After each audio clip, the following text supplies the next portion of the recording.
Catecismo de la Iglesia Católica.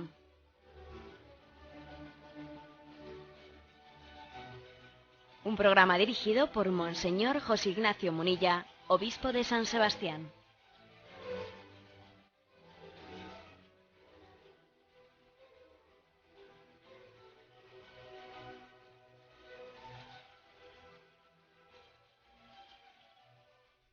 Un cordial saludo a todos los oyentes de Radio María. Un día más, con la gracia del Señor, proseguimos el comentario del Catecismo de nuestra Madre la Iglesia. Habíamos dejado dos puntos pendientes de comentar para concluir el apartado Consecuencias del pecado de Adán para la humanidad. Es el punto 405 y 406 que queremos comentar. Dice el 405: aunque el pecado original es propio de cada uno, el pecado original no tiene en ningún descendiente de Adán un carácter de falta personal. Es la privación de la santidad y de la justicia originales, pero la naturaleza humana no está totalmente corrompida. Está herida en sus propias fuerzas naturales, sometida a la ignorancia, al sufrimiento y al imperio de la muerte e inclinada al pecado. Esta inclinación al mal es llamada concupiscencia. El bautismo, dando la vida de la gracia de Cristo, borra el pecado original y devuelve el hombre a Dios. Pero las consecuencias para la naturaleza, debilitada e inclinada al mal, persisten en el hombre y lo llaman al combate espiritual. Bueno, continuamos explicando pues este misterio, le llamamos misterio de cómo explicar esa transmisión del pecado original. En el punto anterior, que explicábamos el último día, el punto 404, allí se decían unos términos que yo creo que son muy clarificadores. Se decía que el pecado original, nosotros le llamamos pecado, o sea, nos referimos al nuestro. O sea, cada uno de nosotros tiene un pecado original. O sea, hemos nacido con el pecado original. Obviamente a esa palabra, pecado original, dice el Catecismo que no le llamamos pecado en el sentido propio o literal, sino en un sentido análogo. El pecado, en cuanto, digamos, responsabilidad personal, lo cometieron Adán y Eva, los primeros padres.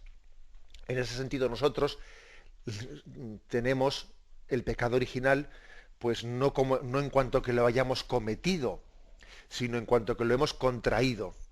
Hemos contraído el pecado original. Y entonces dice también otra distinción que yo creo que ayuda, es decir, a ver, el pecado original, por lo tanto, para nosotros no es un acto. Para Adán y Eva sí fue un acto. Para nosotros es más bien un estado. O sea, nacemos con una naturaleza caída, en un estado, o sea, como que una naturaleza que padece un estado, que padece, digamos, una enfermedad, porque está, digamos, alejada de Dios, por cuanto ha recibido, ha padecido, pues esa consecuencia del pecado, del acto de Adán y Eva. Bueno, por lo tanto, se distingue entre cometido y contraído. Se distingue el pecado personal de Adán y Eva, que fue un acto, del nuestro, que es como un estado en el que hemos sido constituidos, ¿no? Bien, esa es la distinción. Ahora damos algún paso más. Damos algún paso más y se nos dice, bueno, por una parte, que es cierto que es un pecado propio, es decir, tampoco cabe decir que no es mío. Bueno, pues entonces no es mío. No. Sí es mío. Es verdad que yo no lo he cometido. Yo más bien lo he contraído. Pero no cabe decir no es mío. Sí es mío, porque lo he contraído. Y entonces yo he nacido en ese estado de pecado original. Luego no vale hacer como si la cosa no va conmigo, porque sí va conmigo.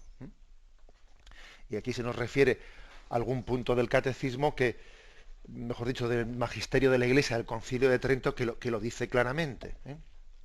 Dice, si alguien afirma que este pecado de Adán, que es uno solo por su origen, y que fue y que transmitido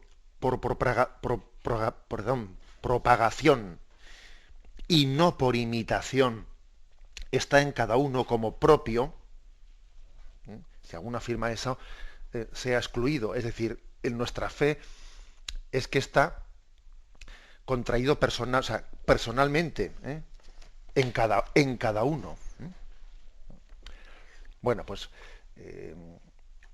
es una afirmación diciendo, ojo, es verdad que yo no lo he cometido, lo he contraído, pero, pero es tuyo al final, ¿eh?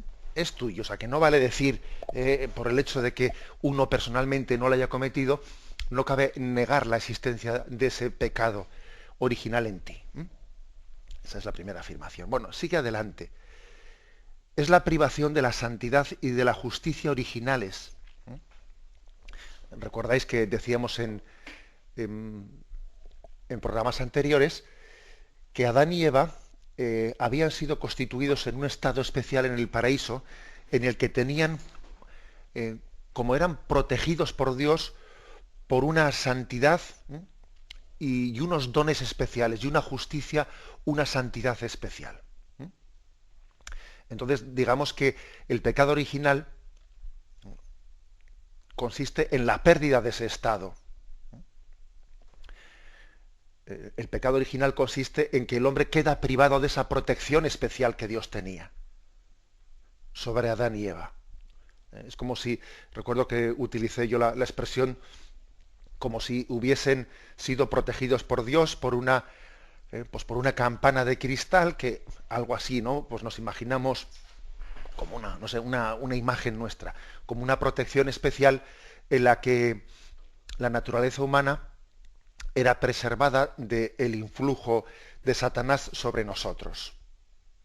Bien, el pecado original hace que esa protección especial deje de tener lugar y entonces seamos sometidos al influjo directo de Satanás en nosotros.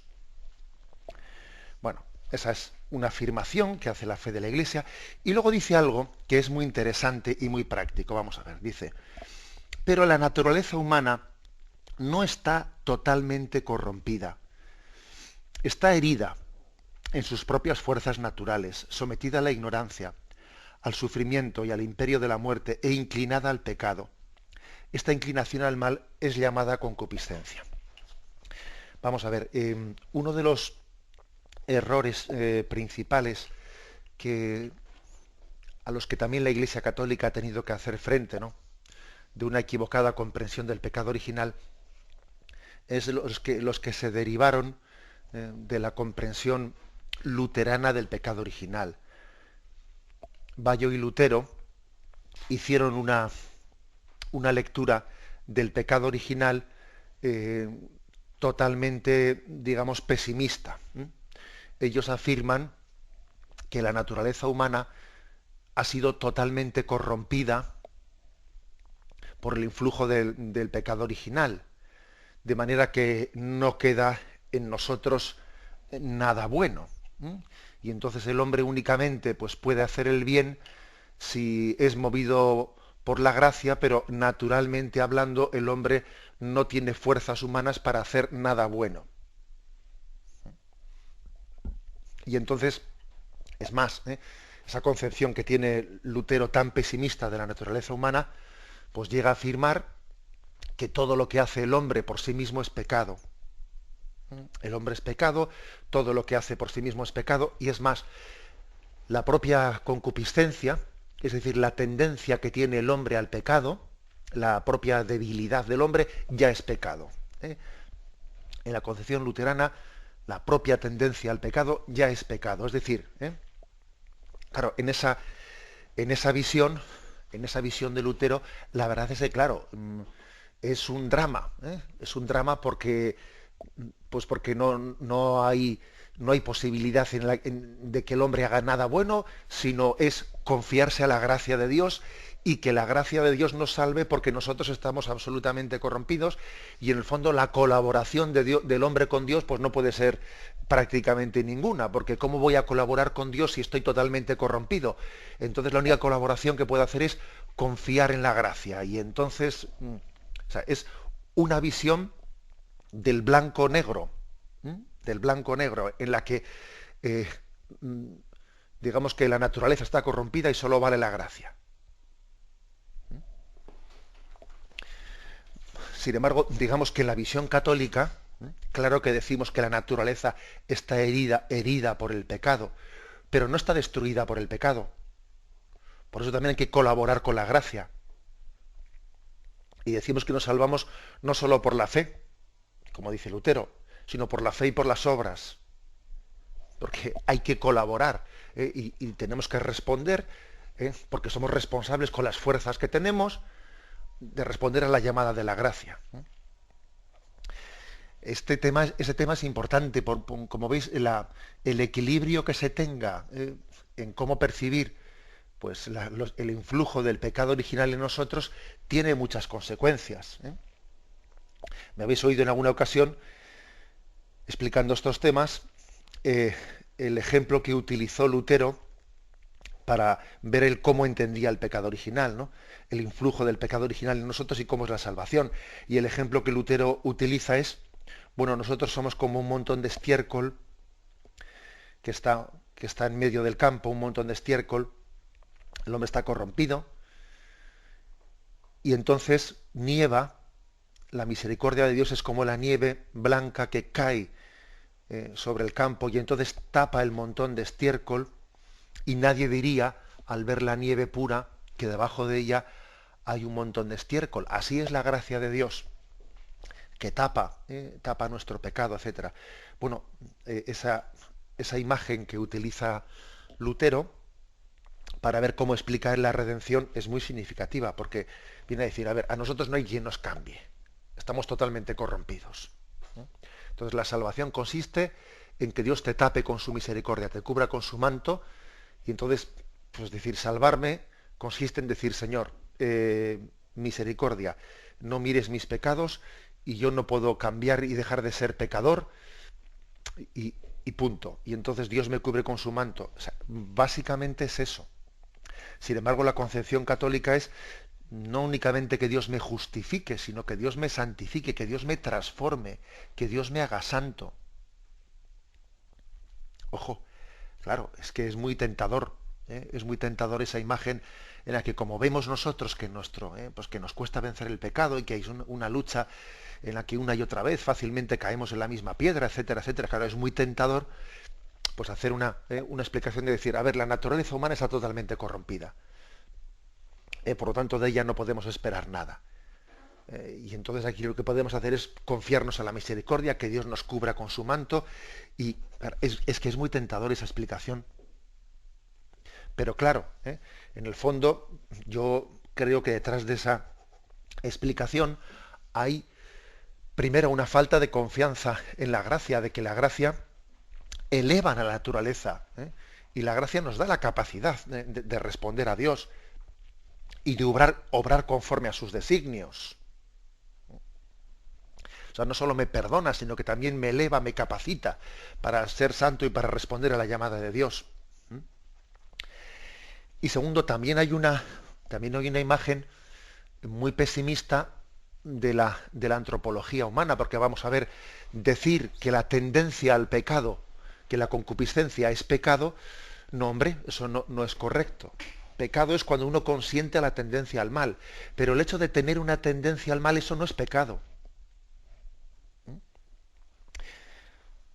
Que alguien diga, he tenido un mal deseo, luego soy un pecador. No, hombre, el deseo, la inclinación al mal no es pecado. Lo que sería pecado es el que uno consienta ese deseo, etcétera, etcétera. Pero es importante caer en cuenta que a veces detrás de estas imágenes, ¿no? O sea, detrás de esta concepción luterana, que identifica, ¿no?, todo como pecado, o sea, la naturaleza humana entera es pecado, a veces en nuestras en nuestra, digamos, vida dentro de la Iglesia Católica ha tenido influjos, fruto un poco del jansenismo, etcétera, ha tenido unos influjos en los que, pues, digamos que se identifica como pecado propiamente lo que no es.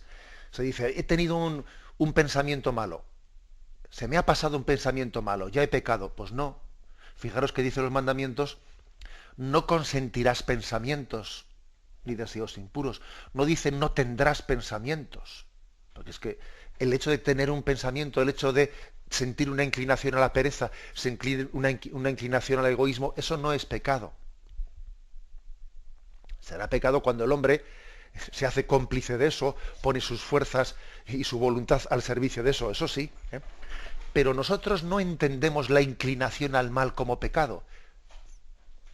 Esa es una diferencia clara entre la concepción católica y la concepción protestante. Por lo tanto, en nuestra concepción la naturaleza humana no está totalmente corrompida, no. Y por lo tanto tenemos que poner nuestra voluntad en lucha, en combate. Y hay que combatir. Sin hacer una lectura totalmente pesimista de nosotros. A veces, por lo tanto, ciertas tendencias muy escrupulosas, muy pesimistas, muy negativas.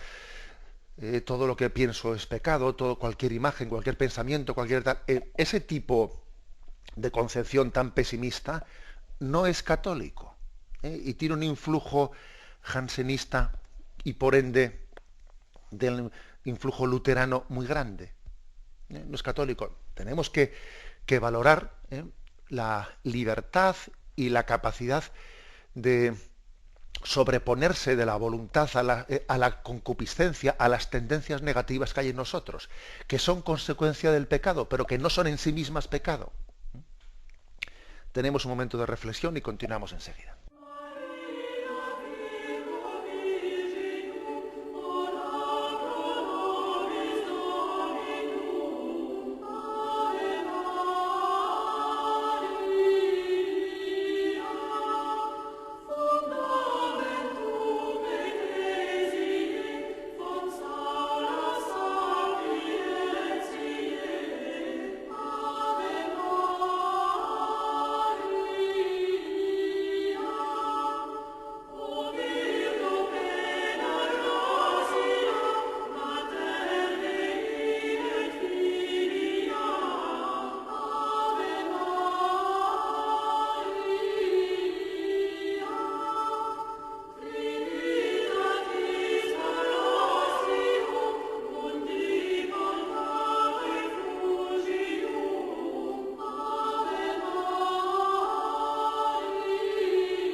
Escuchan el programa Catecismo de la Iglesia Católica con Monseñor José Ignacio Munilla.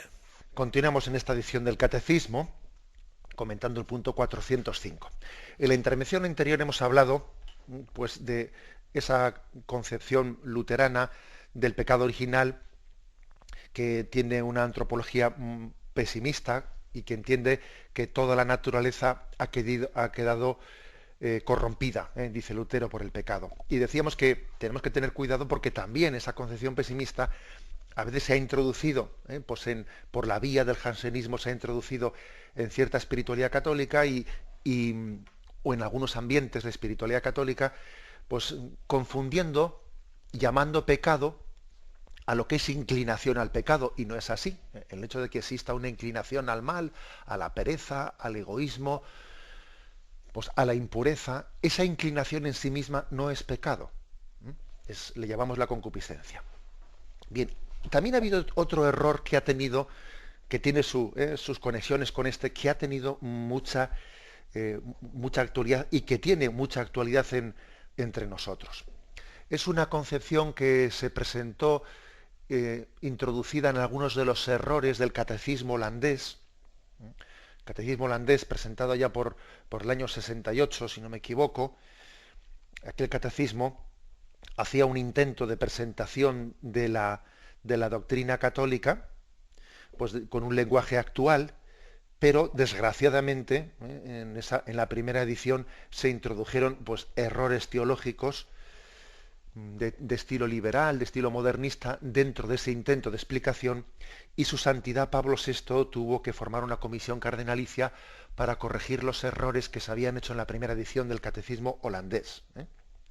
Y luego también él publicó el credo del pueblo de Dios, pues para responder globalmente a todos aquellos errores. Bien, y dentro de la primera edición, esa que tuvo que ser corregida, ¿de qué manera se presentaba el pecado original? Que pues era un error, digamos, muy de nuestro tiempo. Bueno, pues se decía en el catecismo holandés, vamos a ver, el pecado original es como el pecado del ambiente, ¿eh? Es el pecado del mundo. Uno nace en pecado original. ¿Qué quiere decir eso? Explicaba el catecismo holandés. Bueno, pues quiere decir que tú naces en un mundo que está tocado por el pecado y entonces te afecta. Es imposible que alguien se aísle, que alguien se aísle de este mundo, y entonces la sociedad te hace malo. O sea, hay una inclinación. El pecado está en el ambiente, está en el mundo. Ese es el pecado original, porque nadie nace en una burbuja, nace en medio de este mundo, y eso es una inclinación. Eso supone un pecado original. Claro, una explicación que es atrayente. Es atrayente porque de alguna manera evita el misterio de qué es eso del pecado original. O sea, ¿cómo es posible que yo haya contraído un pecado original y que haya sido engendrado en pecado original, etcétera? Quita el misterio. Si es eso, si el pecado original es el pecado del ambiente del mundo, pues entonces está todo fácilmente comprendido, ¿no? Sí, ya, pero esa no es la doctrina católica. A veces se buscan explicaciones racionales para intentar evitar el misterio, intentar que no sea necesario un acto de fe para explicar algo, pero claro, deformando la doctrina. El influjo del mundo no es lo mismo que el pecado original. ¿Sí? La prueba es que, pues si naciese una persona pues aislada de la sociedad en una isla desértica, tendría el pecado original exactamente igual que el que vive en medio de una ciudad. Luego no es lo mismo una cosa que la otra. Es verdad que existe un influjo pecaminoso del mundo, eso es verdad, pero eso no es lo mismo que el pecado original. El tema del catecismo, o sea, esta explicación que equipara pecado del mundo con pecado original, esta explicación que la Iglesia Católica rechazó y rechaza, en el fondo también tiene algo que ver, fijaros bien, tiene algo que ver con esa explicación luterana que viene a decir pues que todo lo humano está corrompido, y que por lo tanto el pecado original casi se identifica pues con la inclinación al mal que hay en nosotros, ¿no? La inclinación al mal ya es pecado. Pues tomándonos con cierto influjo de eso, aunque no es exactamente el mismo planteamiento, en aquellos errores de la primera edición del pecado del catecismo holandés, pues se decía, bueno, pues el influjo del mundo que está corrompido por el pecado, eso es el influjo en ti, eso es el pecado original. Bueno, como veis, pues ha habido distintos, ¿no?, pues errores en medio de los cuales la doctrina católica ha ido afirmando lo que dice sobre el pecado original. Y entonces ahora, dejando a un lado los errores a los que se ha ido respondiendo, ¿qué es lo que decimos nosotros? ¿Qué es lo que decimos? Fijaros que dice aquí, vuelvo a releer algunas frases del 405. Es la privación de la santidad y de la justicia originales, pero la naturaleza humana no está totalmente corrompida. Está herida en sus propias fuerzas naturales, sometida a la ignorancia, al sufrimiento y al imperio de la muerte, e inclinada al pecado. El bautismo, dando la vida de la gracia de Cristo, borra el pecado original y devuelve el hombre a Dios, pero las consecuencias para la naturaleza, debilitada e inclinada al mal, persisten en el hombre y lo llaman al combate espiritual. Es decir, vamos a ver, es decir que nosotros, la Iglesia Católica, explica el pecado original de una manera ciertamente distinta a esa concepción luterana a la que nos hemos referido, y de una manera distinta a ese identificar pecado original e influjo del mundo. Lo que viene a decir la fe católica y la forma en la que los santos padres explicaron este misterio es algo más, digamos, ontológico, algo más ontológico. Es decir, Adán y Eva, antes del pecado original, estaban protegidos por Dios en un estado de santidad y de justicia original, y fruto del pecado original se rompe esa protección y nacemos en un estado, en una condición que no está protegida de esa manera. Y entonces digamos que Satanás y sus ángeles tienen un influjo, tienen un cierto dominio sobre la naturaleza humana,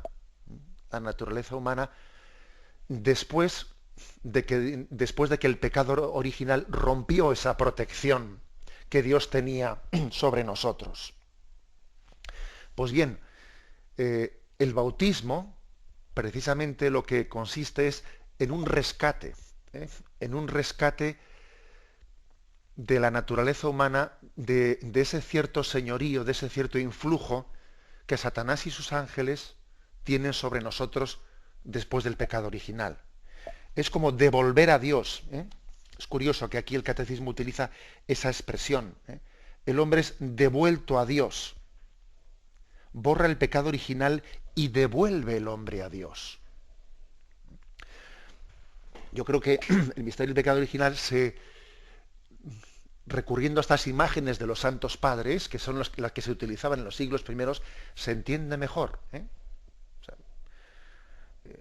Satanás, fijaros que se le llaman en las cartas de San Juan el príncipe de este mundo. O sea, que tiene un cierto señorío, un cierto influjo. Bien, precisamente el bautismo es que en el cual, por cierto, ¿no? se hace una especie de signo de expulsión de Satanás sobre el niño o sobre el adulto que se bautiza. Un cierto que incluso se le llama un exorcismo, aunque no estemos hablando, por supuesto, de posesión diabólica, nada de eso, pero sí se le llama explícitamente en la liturgia de exorcismo. Se pide que Satanás no tenga dominio sobre él y que sea devuelto a Dios. Eso es lo que dice la liturgia.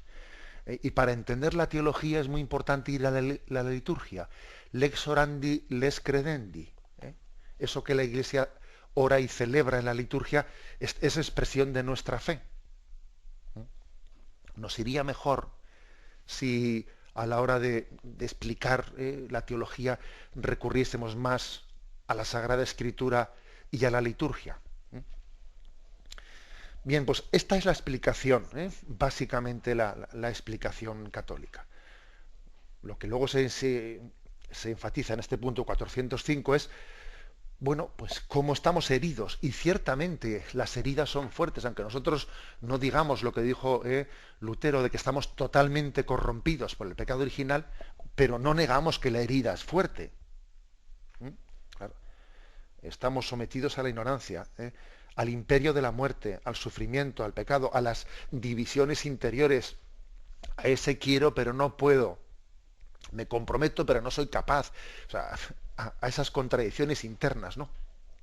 La herida del pecado original es importante, pero rescatados por Cristo, estamos llamados al combate espiritual. Yo me imagino que habrá más de un oyente, porque también somos hijos de nuestro tiempo, que entonces dirá, bueno, y entonces los que no están bautizados, entonces siguen bajo el dominio de Satanás, ¿no? Entonces no han sido rescatados, no han sido devueltos a Dios. Entonces, ¿en qué situación se encuentran? Bueno, pues este es un misterio en el que básicamente con toda la doctrina que dice, también recoge el Catecismo y el Concilio Vaticano II sobre la posibilidad de salvación de aquellos que no hayan conocido a Cristo sin culpa de su parte, etcétera. Hay que decir que, aunque es verdad, aunque es verdad que el bautismo es la puerta de salvación para todos nosotros, la gracia de Cristo no deja de actuar más allá también de los conductos sacramentales, ¿eh? Y también Dios da sus gracias actuales más allá del camino sacramental. Y quien no habiendo recibido el bautismo inculpablemente, por su parte, pues ha vivido conforme a lo que en su conciencia ha conocido como la verdad y el bien, y ha luchado y ha combatido, etcétera, etcétera, recibirá, recibirá gracias actuales que le permitirán tener pues, esa opción de vencimiento del pecado y de poder morir en gracia y recibir parte de la herencia de la vida eterna. O sea que lo que ocurre es que nosotros luchamos por el bautismo porque entendemos que es pues, el camino ordinario y no tan extraordinario, es decir, siempre será más fácil recurrir al camino ordinario en el que la gracia nos viene pues, por un conducto más explícito, para entendernos.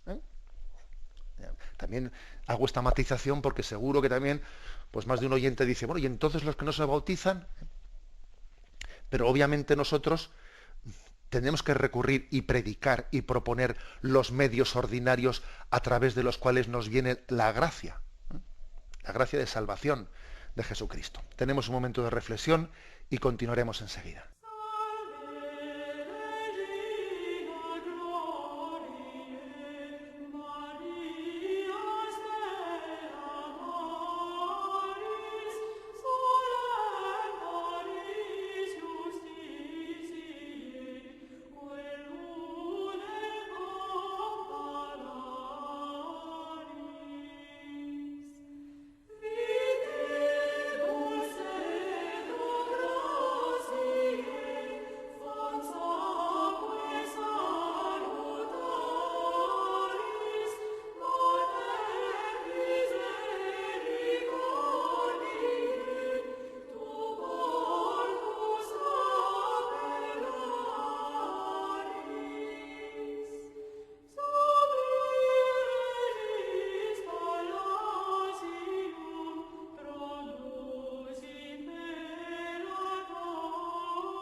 Continuamos con el punto 406, que dice así. La doctrina de la Iglesia sobre la transmisión del pecado original fue precisada, sobre todo en el siglo V, en particular bajo el impulso de la reflexión de San Agustín contra el pelagianismo, y en el siglo XVI en oposición a la Reforma protestante. Pelagio sostenía que el hombre podía, por la fuerza natural de su voluntad libre, sin la ayuda necesaria de la gracia de Dios, llevar una vida moralmente buena. Así reducía la influencia de la falta de Adán a la de un mal ejemplo. Los primeros reformadores protestantes, por el contrario, enseñaban que el hombre estaba radicalmente pervertido y su libertad anulada por el pecado de los orígenes. Identificaban el pecado heredado por cada hombre como la tendencia al mal, concupiscencia, que sería insuperable. La Iglesia se pronunció especialmente sobre el sentido del dato revelado respecto al pecado original en el Segundo Concilio de Orange, en el año 529, y en el Concilio de Trento, en el año 1546. O sea, es decir, que la historia de la Iglesia, en estos 2000 años nuestros, es que es difícil hoy en día formular errores nuevos sin que uno descubra que ya han sido de una u otra manera pues, afirmados en la historia en estos 2000 años. Es difícil, perdonad por la expresión un poco irónica, es difícil ser un hereje original, porque en el fondo las herejías de hoy en día son fotocopias o reediciones de herejías anteriores. Entonces, sobre el tema del pecado original y el influjo que tiene en nosotros, ha habido en la historia dos errores contrapuestos. El error del pelagianismo, que era un optimismo antropológico absoluto, y el error del protestantismo, que era un pesimismo antropológico pues, total, ¿no? Son como dos errores contrapuestos.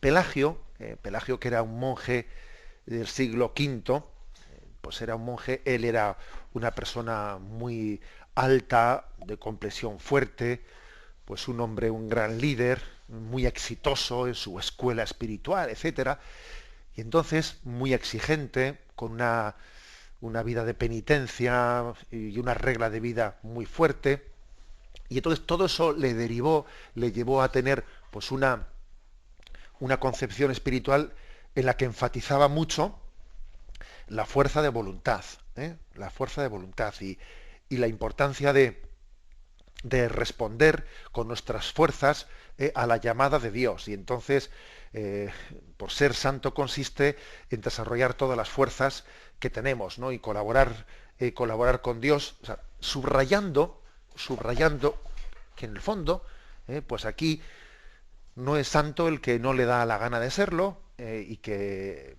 el pecado original no es otra cosa que un mal ejemplo que nos dieron Adán y Eva. Y entonces nosotros lo que tenemos que hacer es no seguir el mal ejemplo de Adán y Eva y seguir el buen ejemplo que nos dio Jesucristo. Entonces, Dios, o sea, digamos que la Sagrada Escritura pone delante nuestro dos ejemplos, uno malo y uno bueno. El mal ejemplo de Adán y Eva y el buen ejemplo de Jesús. Luego tú con tu voluntad a luchar y a seguir el buen ejemplo. Y no digas que en mí hay una tendencia del que se llama pecado original que me lleva al mal, que eso es una excusa, ¿eh? No seas vago. Tú lo que tienes que hacer es pues luchar y seguir el bien. Dicho así de una manera así muy, digamos, simplificada, pero básicamente esta es la concepción de Pelagio. Pelagio viene a decir, ¿qué es eso de pedirle a Dios, Señor, concédeme realizar el bien? Pero hombre, eso a Dios no se lo pidas, eso está en tu mano, eso es cosa de tu voluntad, tú eres el que tienes que hacerlo. No le pidas a Dios lo que tienes que hacer tú. O sea, la concepción de Pelagio es una concepción en la que tiene un optimismo con respecto a las fuerzas del hombre absoluto, ¿no? El hombre, querer es poder, ¿no? Querer es poder. Entonces, lo que hay que hacer es, tú no le pidas a Dios ser bueno. Sé bueno, que eso está en tu mano. Dios te dio una voluntad para que luchases, etcétera. O sea, fijaros que también todos los errores son atrayentes. Hoy en día, pues como existe una especie de reivindicación de la libertad del hombre, bueno, también eso tiene su cierto influjo. Lo que pasa es que, curiosamente, hoy en día reivindicamos la libertad mientras que no tenga responsabilidades. Cuando tiene responsabilidades ya me desentiendo de la petición de libertad, porque conlleva responsabilidad, claro. Bueno, frente a este error de Pelagio, San Agustín combatió con mucha fuerza, y San Agustín le dijo, pero tú no te das cuenta de nuestra debilidad. Tú no te das cuenta de que hemos nacido en pecado original y que el pecado tiene una fuerza en nosotros que sin la gracia de Cristo no somos capaces de vencerla. Y tú te crees que lo que Jesucristo ha hecho por nosotros es darnos solo un buen ejemplo. Pero ¿cómo que un buen ejemplo? Jesucristo no solo es un buen ejemplo para mí, sino que Él es la gracia que me permite seguir el buen ejemplo. No solo es que me des un buen ejemplo, me das la fuerza para poder seguirlo. Sin la gracia de Cristo, la voluntad humana no es capaz de seguir el buen ejemplo. Y claro, el combate entre Pelagio y Agustín es potente, porque Agustín dice, hay que bautizar a los niños. Tenemos que bautizar a los niños para, digamos, liberarlos del influjo de Satanás y devolverlos a Dios, y para que estén más bajo el signo de la gracia, ¿no? Y Pelagio dice, ¿pero qué bautizar a los niños, hombre? ¿Qué bautizar a los niños? Si ellos cuando sean mayores ya verán a ver qué ejemplo siguen, si el ejemplo de Cristo, el ejemplo de la Iglesia. Menos bautizarlos y más darles buen ejemplo. Pero claro, fijaros que aquí hay dos concepciones que obviamente son contrapuestas. Es decir, en el fondo, Pelagio está negando el misterio de la lucha entre Cristo y Satanás, entre Cristo y el pecado, lo está negando, y en el fondo es el hombre con su libertad omnímoda el que en él, en su voluntad, está la salvación. La salvación consiste en que yo mismo me salve eligiendo bien con mi libertad. El que te salvas eres tú. Y Cristo en el fondo deja de ser tu salvador, tu redentor. En el fondo, fijaros bien, ¿no? Es reducir a Jesucristo a un buen ejemplo, como podía ser el de un santo cualquiera. Pero deja de ser mi redentor, el que me ha rescatado, ¿eh?, del pecado. Bueno, y en el extremo contrario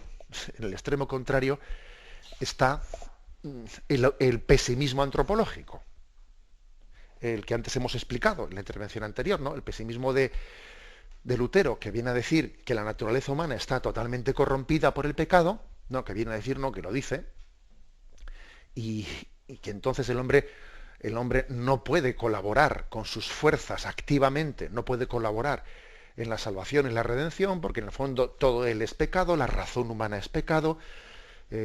Lutero incluso llega a llamarle a la razón humana la gran prostituta. La razón, el intento de razonamiento, esa es la gran prostituta. Es decir, hace una lectura totalmente negativa de las fuerzas humanas. Y entonces dice, lo único que podemos hacer es confiar en la gracia. Confiar en que Dios nos cubrirá con su manto y nos perdonará. Y fijaros qué dos concepciones tan diametralmente opuestas, ¿no? La del jansenismo, que luego tuvo versiones un poquito más matizadas. Me he equivocado, la del pelagianismo.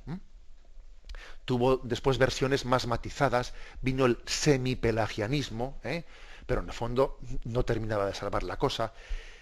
Y también la concepción totalmente negativa de Lutero ha tenido versiones un poco más matizadas en el jansenismo, etcétera, pero en el fondo también de corte de pesimismo, de un pesimismo excesivo, ¿no?, antropológico. Y entonces, en medio de estos dos errores de polo opuesto, pues la concepción católica, que por cierto, según uno va estudiando la fe católica, se da cuenta que tiene un gran equilibrio, y la fe católica casi siempre suele ser un equilibrio que afirma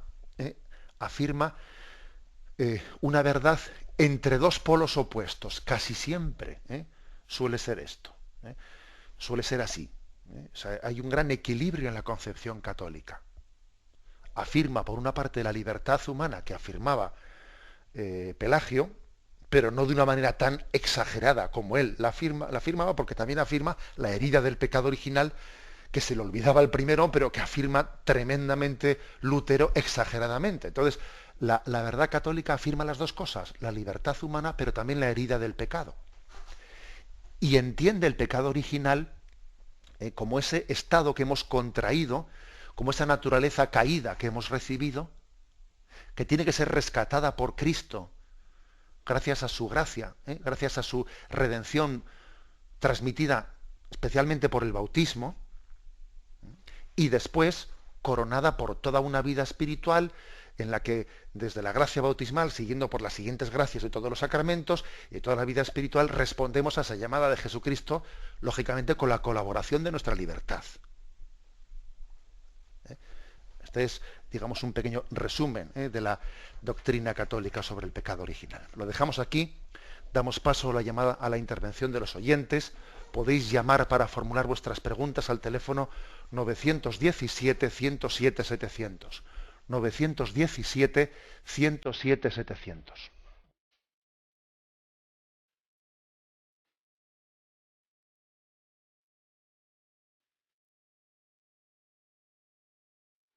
Radio María le ofrece la oportunidad de recibir en su casa sus programas favoritos.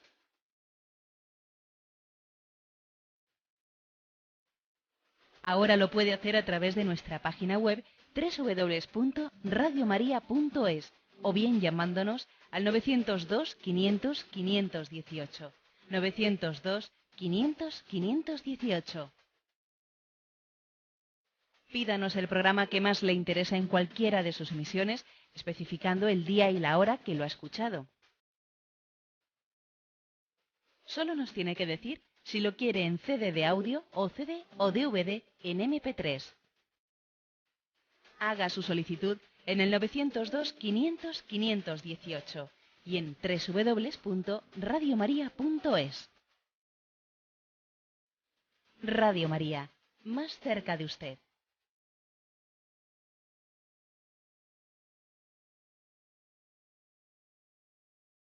Escuchan el programa Catecismo de la Iglesia Católica con Monseñor José Ignacio Munilla. Sí, buenos días. ¿Con quién hablamos?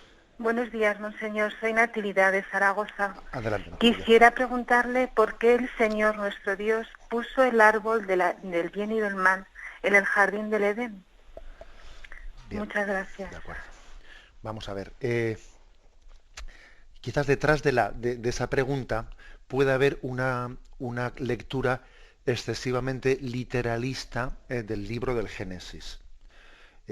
No entienda usted el pecado original o el relato del Génesis en un sentido literalista, como que allí hubiese un árbol y que el Señor a Adán y Eva le dijesen: no comáis de este árbol. Es decir, estamos hablando de algo simbólico.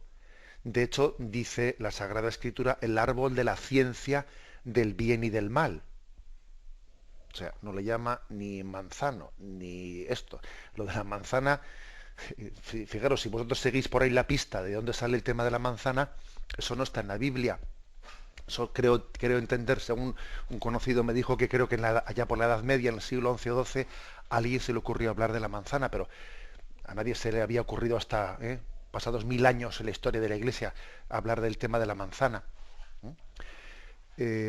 Dice el árbol de la ciencia del bien y del mal. Obviamente no se está refiriendo a un árbol vegetal, se está refiriendo a la concepción del hombre, a la actitud del hombre de no ser humilde, de no ser criatura que reconozca el designio de Dios y la voluntad de Dios, sino una voluntad soberbia que pretende afirmarse a sí misma y decidir él el bien y el mal. Por lo tanto, no imagine usted, no se imagine un árbol en el sentido vegetal de la palabra, sino imagínese con esa imagen simbólica, imagínese, es decir, Dios le está hablando de que en la actitud humilde de reconocerse como criatura o en la actitud soberbia de no querer reconocer a Dios como fuente y origen del bien, el hombre elige una cosa u otra cosa. Creo que ese matiz es importante. Damos paso a un siguiente oyente. Buenos días. Buenos días, mire, soy Pilar de Zaragoza. Sí. Y ya me perdonará que le haga una pregunta que no tenga nada que ver con el tema de hoy. De acuerdo. Pero es que estoy muy intranquila desde hace un mes. Ante todo, quiero manifestarle que doy gracias a Dios todos los días de que usted esté dentro de la Iglesia. Y segundo, de que usted esté en Radio María. Y solo pido que este catecismo que usted explica tan magníficamente bien se explicase en todas las parroquias.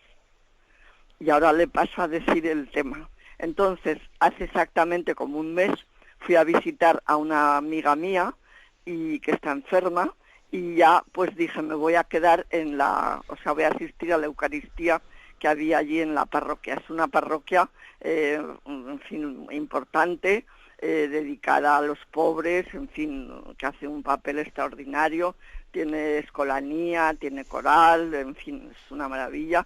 Despidieron hace poco tiempo al párroco, que era también una maravilla, que se jubiló ya por estar enfermo, y ha venido un párroco nuevo. Entonces yo pues estuve, claro, asistí desde el principio, y cuando llegó este sacerdote al credo, pues en vez de irse a la sede, se quedó en el ambón después de explicar la homilía. Muy bien. Y entonces pues recitó un credo todo inventado. O sea que vamos, no tenía ni un punto en común con el credo, ni con el de los apóstoles, ni con el de Nicea. Entonces salía allí en una pantalla y los fieles pues lo iban recitando. Ya bueno, el resto también, la plegaria fue también muy bonita, pero a su aire, todo a su aire, y yo me quedé anonadada. Entonces acudí allí, digo, me voy a confesar porque es que no pude ni comulgar ni nada de perturbada que estaba. Y entonces me confesé con un padre, que son de los ancianitos que tienen ahí, yo también soy ya muy viejita, y le dije, padre, es que estoy asustada. Y digo, ¿por qué? Porque este credo yo no sé de dónde si se puede hacer o no se puede hacer. Y me contestó textualmente, dice, es un padre nuevo que ha venido de otra provincia, dice, yo también se lo dije, dice, este sacerdote tiene 45 años de misionero, nada menos, por el mundo. Y dice, yo también se lo dije, pero no me hizo ni caso. Y me dijo, es más, que tenía autorización del señor obispo. Entonces yo ya me quedé totalmente planchada y dije, la única cosa que veo yo es ponérselo a Monseñor a ver cuál es la verdad, porque él me dijo, dice, a mí me parece muy bien que ustedes los fieles se den cuenta, e incluso pues usted debe hablar con el prior. Digo, pero yo cómo voy a hablar con el prior, y ya estoy, pues desde esa fecha estoy, en fin, hecha un lío. Bueno, Monseñor. le respondo brevemente. Disculpe que así que le corte, para que tenemos que intentar ser breves. Primero, una cosa, con respecto, lo digo muchas veces, y la verdad es que tengo poco éxito en lo que digo, pero con respecto a veces a los elogios que hacemos de, pues que usted lo que hace, etcétera, a mí me parece que tenemos que ser más parcos y medidos en los elogios, porque los instrumentos de Dios son eso, solo instrumentos, y no conviene, no es bueno poner pues, el acento tanto en los instrumentos, porque los instrumentos pueden fallar. Y si tenemos puesto mucho la confianza en los instrumentos, luego nos escandalizamos cuando fallan los instrumentos. Luego, démosle gracias a Dios por lo que a través de Radio María puede realizarse, pero creo que no es bueno subrayar tanto la gratitud a usted, a mí, al otro o al de más allá. Creo que tenemos que ser en eso parcos y austeros. Eso y es así. Además creo que como criterio, no fomentar la vanidad y no apoyarnos demasiado en los medios, que todos ellos tienen sus fallos. Bueno, con respecto al tema que me trata, obviamente no es correcto cambiar la formulación del credo, ni aunque se diga muy bonitamente, porque el original no vamos a mejorarlo.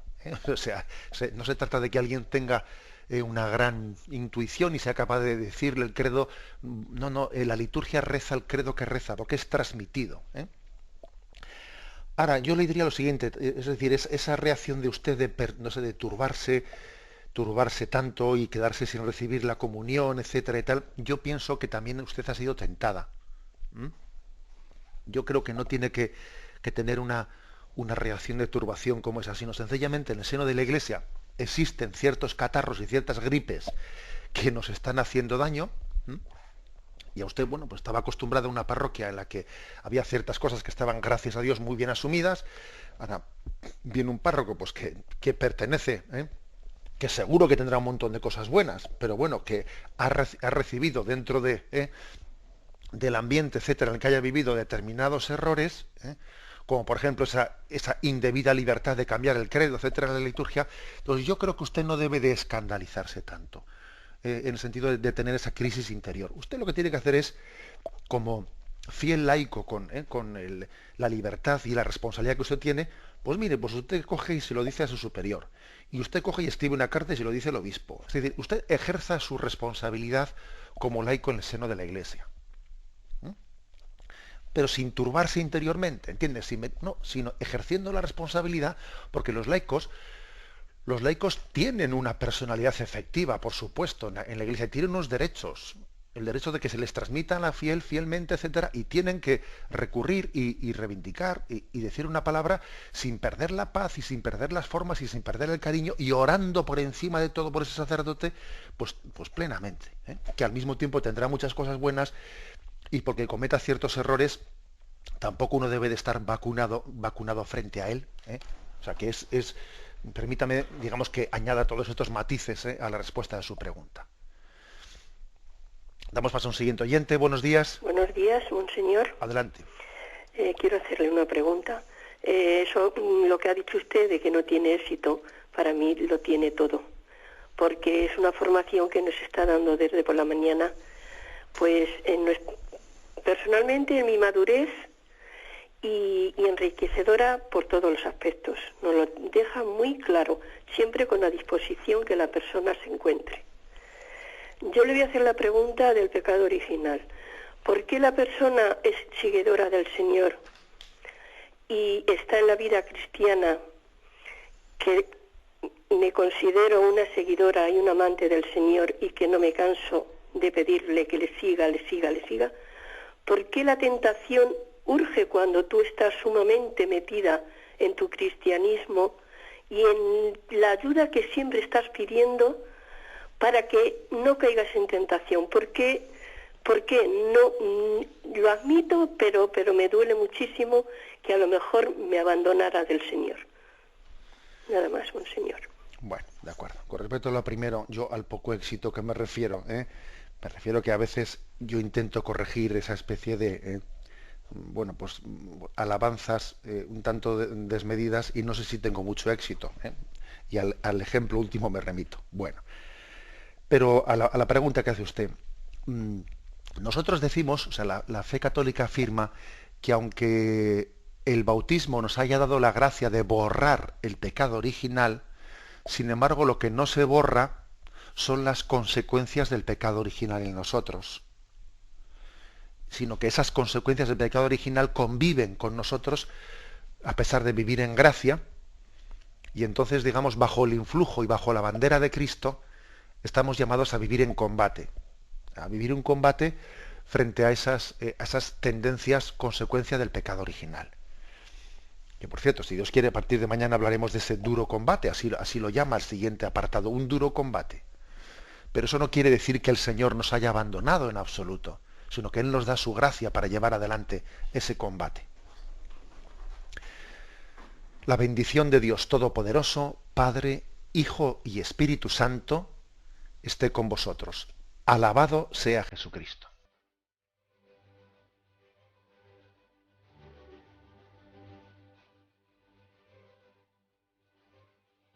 Finaliza el Catecismo de la Iglesia Católica, un programa dirigido por Monseñor José Ignacio Munilla, obispo de San Sebastián.